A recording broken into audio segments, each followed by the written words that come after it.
realm? Well, a ritual is pretty much a rite of passage is what it is. A ritual's definition is a religious or solemn ceremony consisting of a series of actions performed according to a prescribed order.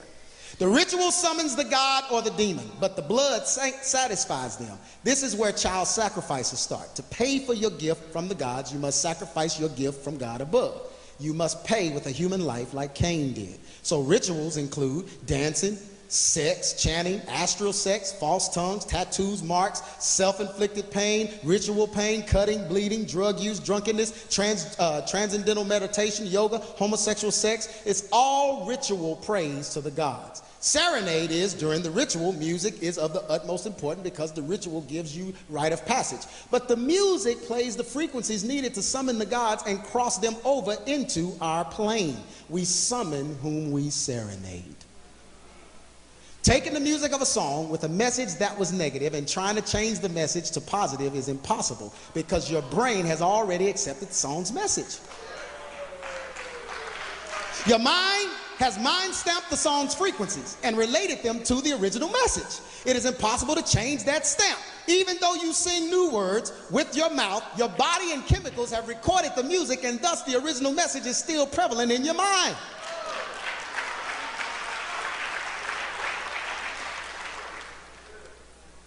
The industry knows that you can sing or speak positive words but emit negative energy at the same time. This is why they give their artists a positive song every now and then, but because the intent is evil, they are able to emit resonant frequencies that defile you even with a positive message. Holy hip-hop is a prime example of this. The true intent of the artist is self-promotion, bragging, swagger, etc., but the message is Christ. This is why they continually fall into sin, promote the same lifestyle of the real hip-hoppers, you know, the piercings, tattoos, sagging, grills, all that, but speak positive in their raps. They even copy the resonant frequencies of the Illuminati's music and put positive lyrics over that. This is the same as having a clean version versus an explicit one. The intent of the music remains, and it changes your thought process. It's a trick to make you resonate to the industry standards. You can't redeem music because it's not matter. It's a particle. You can't redeem hip-hop because it's an idea, not a living soul. Only man is a living soul. If he could redeem hip-hop, then you could be able to redeem animals, devils, and demons. None are living souls, only man. This is why God's music must originate with what? His intent. It cannot be a copy. Evil in music possesses evil energy and intent. It's not about the words. Look at somebody say it's not about the words.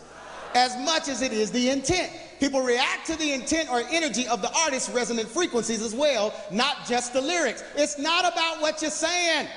It's about what you're feeling and doing, your intent. The Bible talks about this, and it calls it death and life are in the... Wait, stop, don't clap. It's not in the tongue. It's not in what you're saying. It's in the... What is power? Energy. Light.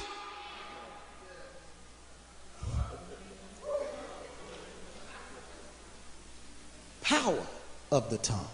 Yod means hand. Hand is what you move stuff with and arrange things with. Power of the tongue. Intent.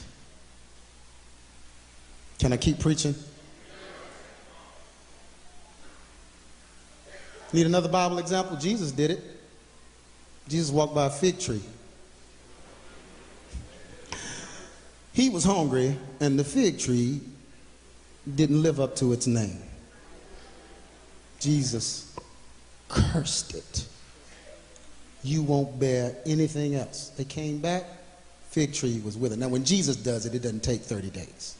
It's like instant, because he is the Son of the Most High God. You think it understood Jesus' language? It is intent. Can I keep going? Ain't this good? Hip-hop is the genre of choice of the Illuminati because it's simplistic enough so as to not stimulate thought, but allow our receptors to be free to receive the message and the intent. Sampling music simplifies it even more because the mind is already trained by the old school hit, and thus you are not only receiving a new sinful message with intent, but you now take on the original intent of the sample as well. The enemy has created an army of blind followers that defend their demise and shun truth for the sake of their musical drugs. I hear musical medicine, musical alchemy. This is good stuff right here, y'all. Y'all gonna give me some time, right? Find a person that says they love all kinds of music or they listen to all kinds of music, and then the world calls them eclectic. But they are usually emotional wrecks. They depend on music because it's a drug to them. This guy, Richard Pellegrino, is a brain surgeon, and he works in the trauma ward in the hospital. People come in the hospital high on heroin. And so in order to get them off the heroin, get them off the high because they're about to die. They're right at the edge about to die from an overdose, so he gives them naloxone, which is a drug. That drug, the drug binds to the opium receptors of the brain, and then when heroin is bound to these receptors, it kicks it out and takes their high down. Well, he said, if you find a group of people that love music or love a certain artist or whatever, when you give them the same naloxone, it changes the way they feel about the artist. Because what happens is these people with the opium, that's on the heroin, when they take this naloxone, they jump up swinging and fighting. And the doctor's like, what's wrong? You messed up my high. But you was about to die. Yeah, but you messed up my high. But you were about to die.